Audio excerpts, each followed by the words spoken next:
Welcome to another episode of Whitetail Rendezvous, coming to you 6 days a week as we interview whitetail experts and hear their traditions and personal stories of the hunt. Learn more about the latest gear, discover proven tips, and the latest strategies so you can make your next hunt a success. Now, here's your host, Bruce Hutchin.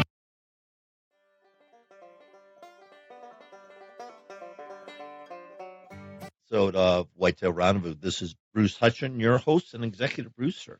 And we're heading out to northeastern PA, Warren, PA, and we're going to talk to Kory Slye.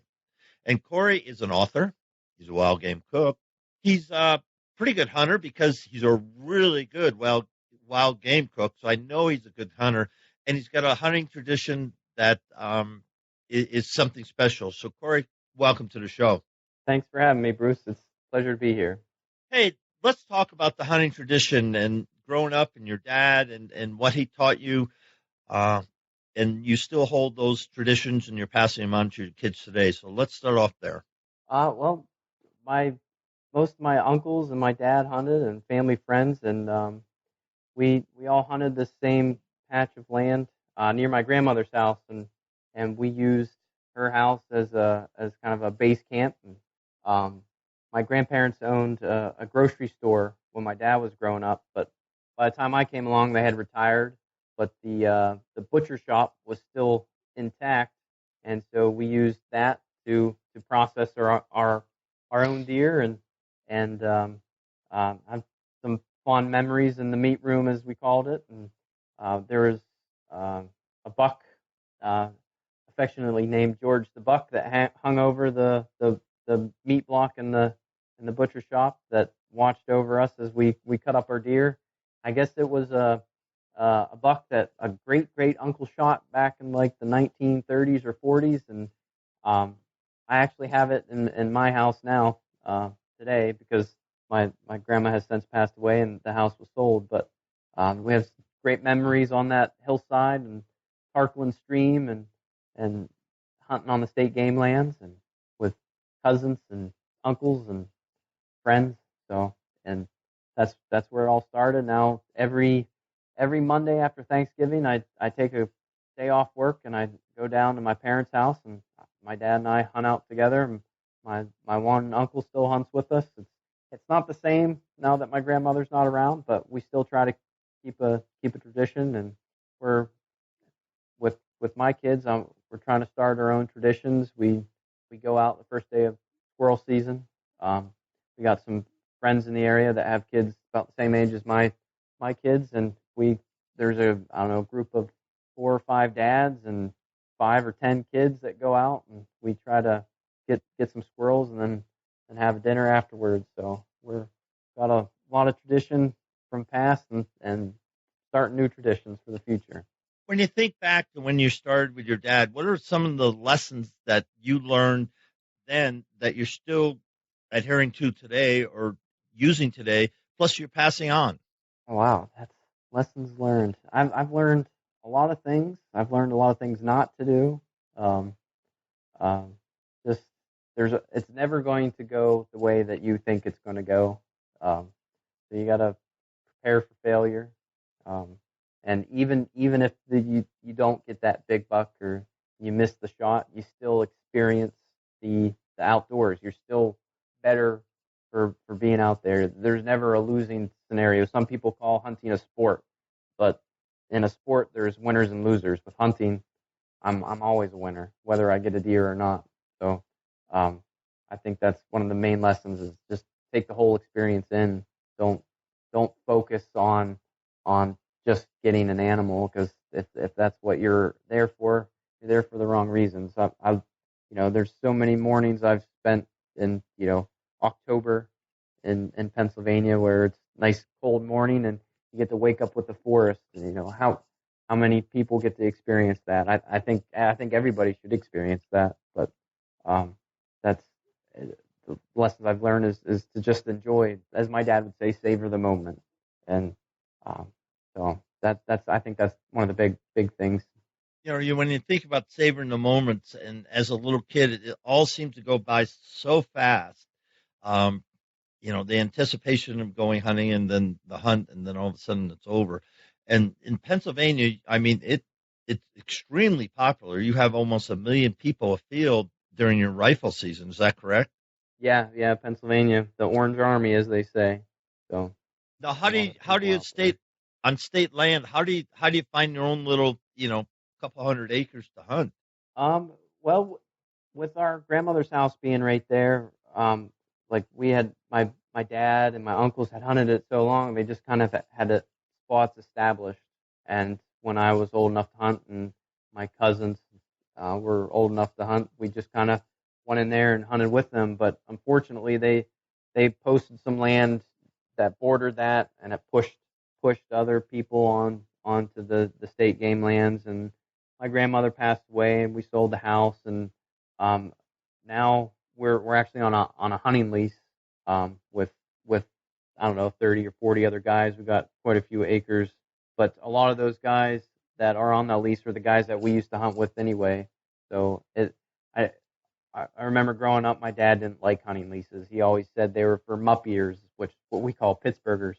They always say mupp ear from Pittsburgh to hunt. So we always thought hunting leases were for Pittsburghers, and so never really thought highly of a hunting lease when I was younger. But if you can't beat them, join them type of thing. So the landscape has changed.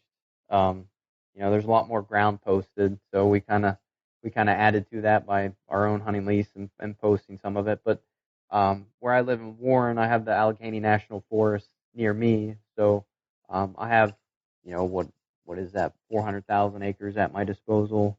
Um, and that's a little bit of a drive for me, 20 minutes or so. But so with 3 kids, I measure my hunts in hours instead of days now. So there's a lot of private farms in the area that I've since we've lived here, I don't know, 8 years now. I've met the farmers and gained permission to hunt there, so I can go out my back door now and be hunting in 5-10 minutes. So um, that it's hunting on public lands is definitely a challenge, and one that I'm not great at. But I've been successful at it. But getting your own spot is just a matter of being there year after year, I suppose. When you think of that, and with your writing, do you write some articles about the changing from hundreds of thousands of acres to where people today are leasing more land because they just realize that the hunting on public land in some areas is becoming more difficult, and that's why hunting leases, people say, we just want our own, 100 acres, 500 acres, 1,000 acres, 40 acres. In Wisconsin where I hunt, Right.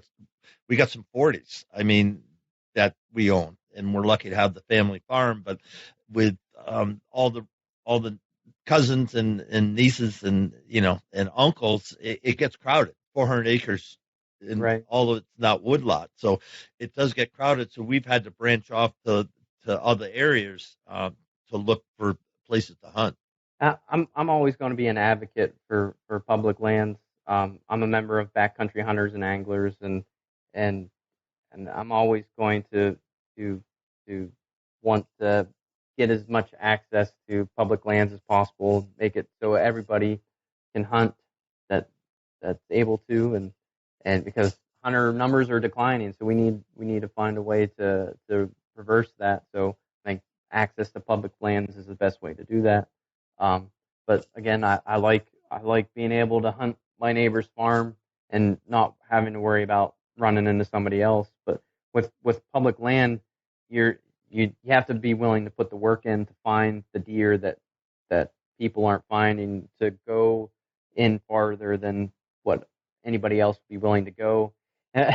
And I say that, and I'm kind of the hypocrite. I don't want to say hypocrite, but I being a father of 3, it's hard for me to find a time to put that necessary effort into those public land spots, those public land honey holes that nobody has found yet, or very few people have found. So I take advantage of the private land that I have access to, and the hunting lease that I have access to. And it's nice to be able to go to a stand that you have set up and know no one has messed with it, and climb up in there and know, nobody has busted through there and scared all the deer away.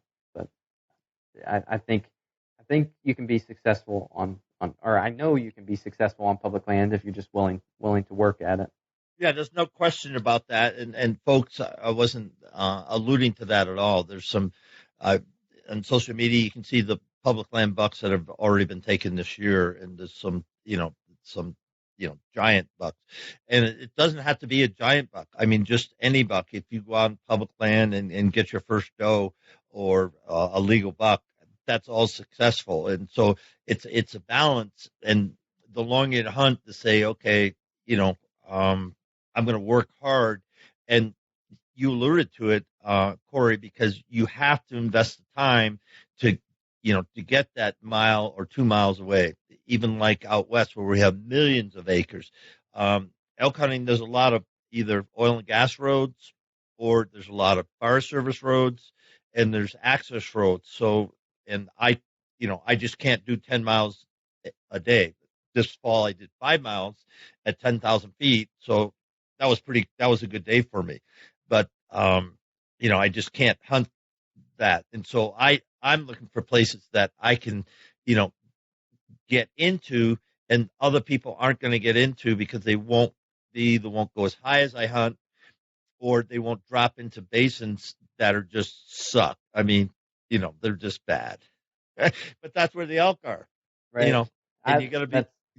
That's where the elk are. You got to be willing to do it. And with hunting around here, I have to take a little bit different approach.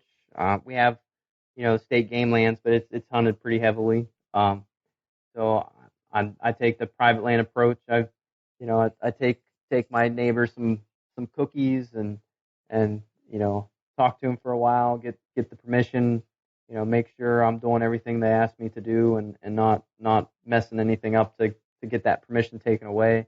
That way I'm on a ground that doesn't see too many people. So that's kind of the strategy I've taken the last few years. I want to be able to go out into the Allegheny National Forest and hike up through the mountains or kayak through the reservoir to get to those little hidey holes, but I just, it's hard for me to find the time, so I've had to go about it a little bit different way. And that's, I think, good wisdom, because if you got to change up your technique, change it up to fit you, and so you can be out there hunting. And I've known guys that would go hunting an hour in the morning, an hour at night. That's all they had. And if they ever killed something, then it was a scramble drill. They had to get on the phone and call people or say, hey, I got a buck down, I've got to be here, blah blah blah blah, and away they go. But if you're hunting, you're hunting. And I can think of some of the sets I've done that they had to be fast and furious, but just watching the sun come up and hearing the owls hoot and all that, I mean, that starts off your day pretty good. Yes, it does. And my wife and I talk before the season and say, okay, I would like to go on these days, and I'll go in the evening here, in the morning here. We'll go. I won't go this day, or I'll take this day off for hunting. I'll take this day off for a family day, and we kind of have those. We try to have those conversations before the season to kind of mitigate any conflict. But that's not to say we don't have any conflict. But some people don't go out when the conditions aren't perfect to go out. And I don't have that luxury. Saturday, it was 80 degrees when I parked in my spot to go into the woods. That's not very typical for northwestern Pennsylvania in October for 80 degrees. So I was like, well, Saturday I can hunt. I don't get to hunt too many Saturdays, so I'm going to take advantage. And I ended up getting a deer, within 20 minutes from sitting down in my tree stand, and was back home by 5:30 to have dinner and put the kids to bed. So it works out. Just anytime I can get in the woods, I go. So. And we talked earlier on Facebook Live, and folks, check out the Facebook Live posts for October 9th, and with Kory Slye.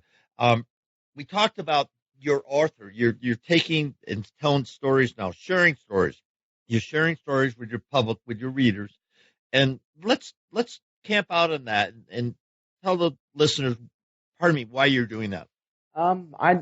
I just started doing it because I wanted to document my adventures, to put my thoughts and feelings down on paper. So I started my own blog. I didn't really have, I had dreams, but I didn't really have any expectations that it would go very far. And I went through spurts of writing quite a bit for a couple months, and then taking a couple months off and not writing at all. But that, writing about my adventures and sharing my knowledge of how I am successful. I never claimed to be an expert, but I do have experience, so I share those experiences. And through my own personal blog, I've made a contact with Justin Townsend, who has the website harvestingnature.com, and I started writing for him. And I was there. I still write there for a little bit, but we worked together for a while and created some recipes and some content that I'm pretty proud of. And from there, I branched out to Hunting the Empire, another website that's dedicated to whitetail hunting in northwestern and north central Pennsylvania and the southern tier of New York. And I create content for the Go Wild app, and that has been a lot of fun. So one of my biggest writing accomplishments was getting an article in the Pennsylvania Game News. It's the monthly periodical that the Pennsylvania Game Commission puts out. And when I first started writing my blog, that was one of the goals I set for myself. I want to have an article in there, and I think the editor probably regretted giving me his email address, because every time I had a story that I thought was good, I emailed it to him. So I think it took 4 or 5 stories before he said, "Yeah, that's the one." So and that story was all based off of hunting experiences with my dad. So it just my own experiences, and just putting that down on paper for other people to see, and then having it published so the whole state could see was pretty special. They actually just bought another one of my articles, so I'm excited to see that one in there. And it's been a lot of fun. To get paid. I'm finally starting to get paid for some of the writing that I do, and to get paid for something that I would do for free anyway is pretty cool. So I can't complain. If somebody wants to reach out to you and say they got some questions about writing in the outdoors, how would they do that? I'm on Instagram at OutdoorsmanDad. I'm on Facebook. I have a Facebook fan page at outdoorsmandad.pa. I'm in the Go Wild app, Kory Slye. Those would probably be the best ways to get to me. Unfortunately I'm always on my phone, so I'll get it pretty quickly. That's one thing I need to work on, is not having my nose in my phone all the time. But they have the Instagram, Facebook, or Go Wild is probably the best ways to reach me. Let's take a little change of pace here, and I'm going to ask you a question. What do you wish you knew 5 or 10 years ago in regards to hunting that you know now that's made a big difference in your hunting techniques and strategies? Well, I don't know if it's about my hunting techniques or strategies, but it's from the cooking side of things. 10 years ago, it was just, a steak on a cast iron skillet. Now, I've made venison pastrami. I talked about the bone and blade roast. So I've definitely branched out on that stuff. So I wish I would have tried that a lot sooner, because you can do some amazing things with wild game, and people that say it tastes gamey, or I think I think they need to revisit that. I definitely wish I would have started that sooner than I did. My wife enjoys my cooking. My kids enjoy my cooking most of the time.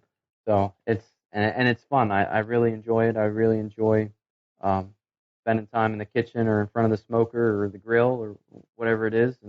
And I love cooking for other people. I smoke steelhead all the time. We go to Lake Erie and Lake Erie tributaries to fish for steelhead, and I smoke those steelhead. I don't even like to eat the steelhead, but I love smoking it so I can give it to other people and see their reactions and and how they like it and what their suggestions are and of how to improve it or whatever it is. I just like sharing. We have a group of friends that will come over for a fire, and I say, bring a hunk of meat, and I'll cook it for you. And I love doing that for people. So I wish I would have started that sooner. As far as hunting techniques, I guess I haven't really strayed much from the techniques that my dad showed me when we archery hunted.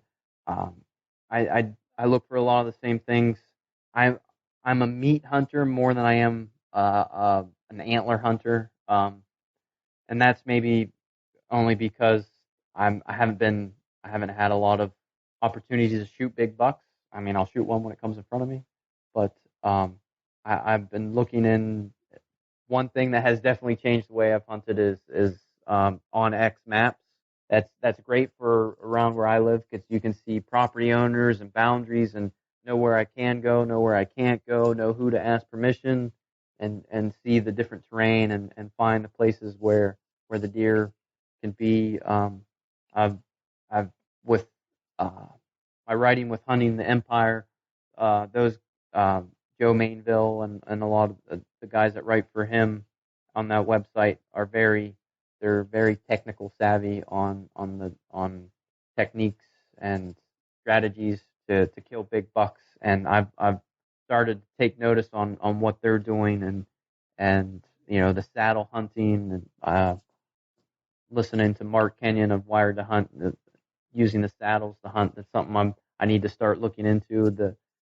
I've watched the hunting public on YouTube and how they use their strategies for buck bedding to get in tight to those bucks where they sleep so they can kill those big bucks that nobody else gets access to. So I have more work to do to get better, and I'm I always say I don't have time, but that's not a good enough excuse. I just need to make the time to do it. And now that my daughter's getting a little older, she's coming with me on scouting trips, and she'll come with the deer that I got this past weekend.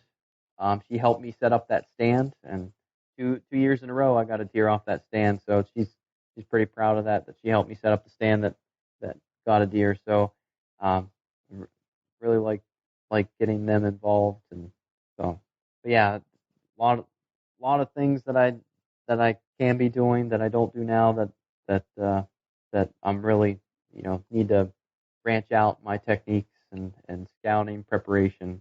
So Hunt the front, the cold front. Call right, it right, yeah, I keep yeah I keep well. My boss knows that I'm a big hunter, and so I think he'd see through that the fake cough and calling in sick. Uh, you mentioned your daughter and your commitment to your family, and you mentioned how which was very smart, have a pre-hunting season discussion with your wife and say, this is kind of the way the season's looking, and having that conversation. Hint, hint, guys, if you're not doing that, that's probably a pretty smart thing to do. But saying that, kids are so important, and getting kids in the outdoors and just spending time with your kids. It's hard. I get that. But to get kids in the outdoors is some of the best lessons that you can share with them, because you have experiences that you wouldn't have sitting in the house, sitting on the couch, or just doing things around the house. Let's talk about you and your kids and your plan, for the kids coming up. Hey, folks, a little technical difficulty, but we're back on. And Kory, you and I were talking about the transferring of knowledge and transferring the hunting tradition to your kids. And you mentioned that your daughter was with you last 2 years, and you made a set and you killed a deer out of that stand 2 years in a row. So she's pretty proud of herself. So let's just finish up the show talking about what your plans are for your kids and getting them involved in the outdoors. Well, my dad took me hunting when I was young. I don't. My daughter's 6. I don't think I was that young when my dad took me, but I've been trying to take them out and introduce them little by little. It started out with I'd throw them in a backpack when my daughter was a year old, and I would go scouting, and we did that for a while. And now that she's older, I started taking her squirrel hunting, so she'll come with me, and we'll go out and sit in the woods and shoot a few squirrels. And I took my son bow hunting with me last week. He lasted until his snacks were gone, and then he was ready to go home. And one of the main things is you can't have too high of expectations for a 4, 5, or 6-year-old. Like when they're ready to go home, there's no use in fighting it. So you don't want to ruin their experience, their first experiences with hunting. So you make it fun. You take a lot of snacks. You don't have high expectations. That's why I take my daughter squirrel hunting. Is you sit down for 10 minutes and there's a squirrel, and you can be successful relatively easy, and they get excited over that. And with those squirrels, we brought them home and we made squirrel tacos with them, and she sees the whole process, and they helped me in the kitchen. Last night my daughter was helping me peel potatoes and carrots for our bone-in blade roast that we had tonight. So I get them involved in the whole process, and hopefully they enjoy it as much as I do. If they don't, that's okay too. I take them fishing with me. In Pennsylvania, there's a mentored youth trout day that's the Saturday before the opening day of trout. So we'll take them out there. It's all about the kids. I just bait the hooks and they throw in, and the one thing that I have to keep in mind, and sometimes I'm not the best at it, but is having the patience to understand that they're not going to be as serious as what I'd like them to be, or they're not going to be as focused as I would like them to be, or they're not going to do exactly what I want them to do. But I don't want to have them have a bad experience at this age and not want to do it when they get older. So we have fun. When they're ready to go is when we go. And I made some good memories with my kids already. Going scouting, coming up on a bear with my 1-year-old daughter in a backpack, or shooting 2 black squirrels last year with my daughter, and going to a friend's house after that, and having a big breakfast. So it's we have a lot of fun. Going fishing on the boat for some walleye, or from the bank stream fishing, and her giggling as she's reeling in the trout. It's all worth it when you can hear them giggle as they catch fish. So I wouldn't classify my dad as the most patient man, but when I was a kid and when we were hunting and fishing, I have very few memories of him getting upset with me. Outside of hunting and fishing, yeah, he got upset with me all the time. But when it came to hunting and fishing, he was what I strive to be now. Is that patient, understanding father that's willing to let them do what they want to do.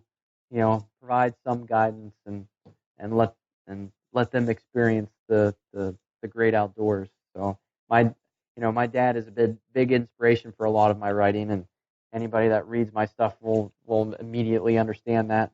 I about mention him in just about every article that I've written, and And so I strive to be the dad that my dad was for me, and so I try to have them experience. I have some great memories going to 3D archery shoots with my dad before during the summer, so he could prepare for archery season, and so now I take my daughter. She went with me for the first time this summer, and she was the only one in her age class, but she got a trophy, so she was pretty happy about that. So it's memories like that. That's the real reason I hunt.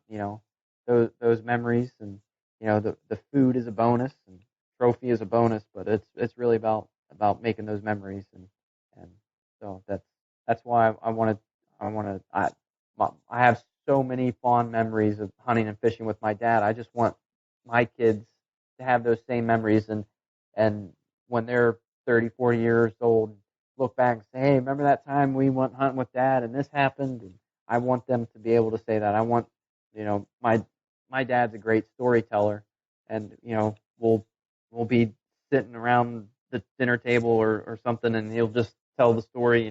I've heard it 100 times, but it's just as exciting as the first time I've heard it, and I want to be able to do that with my kids too. So that's why I take them on.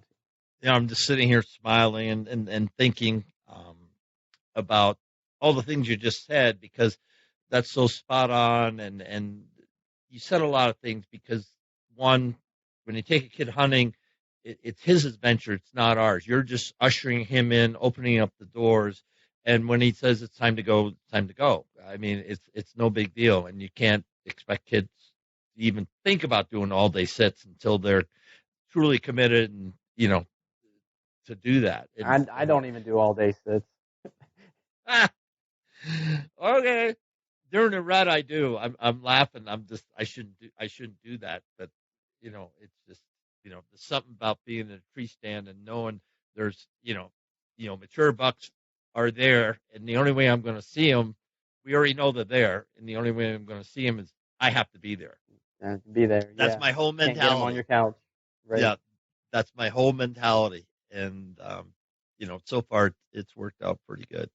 But saying that, I just hope everybody, all the listeners, if you take nothing from this episode of Whitetail Rendezvous, what Kory just shared about his love for the kids and the passing on the tradition of the memories, and hunting is a whole book full of memories. Yeah, we got photos and we got grips and grins and all that, but it's the memories that you'll tell around the campfire, we watch Packer games, so watching the Packer games or just hanging out and being together as a family. And then they'll say, Gramps, tell us about that grizzly bear thing or the wolf story. We want to hear the wolf story again, or the horse story, or this story. They've got them. They know the stories well, but they're just saying, oh my goodness. Because you bring the adventures alive. I bring the adventures back to them. We have something, the bone toss. We did that when Scotland was growing up, and he still talks about it. He's going to be 43 this week. Man, we got to get back up to Wyoming so we can do the bone toss again. And you just think of that, that he'll be telling his grandkids that their great grandfather took him to Wyoming and they went antelope hunting and they processed all the meat and they had the Olympic, champion of the bone toss. And simple things like that, the memories that we carry, it's just, they're priceless, Kory. And thank you so much for sharing that with all our listeners and behalf of hundreds of thousands of people who listen to Whitetail Rendezvous. You've been just a great guest, and I can't wait till the next time. Thank you. I appreciate you having me on. It's been a pleasure.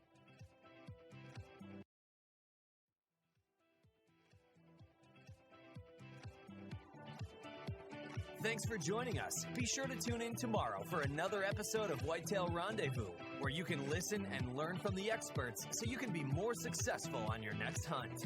Until next time, listen, learn, and succeed.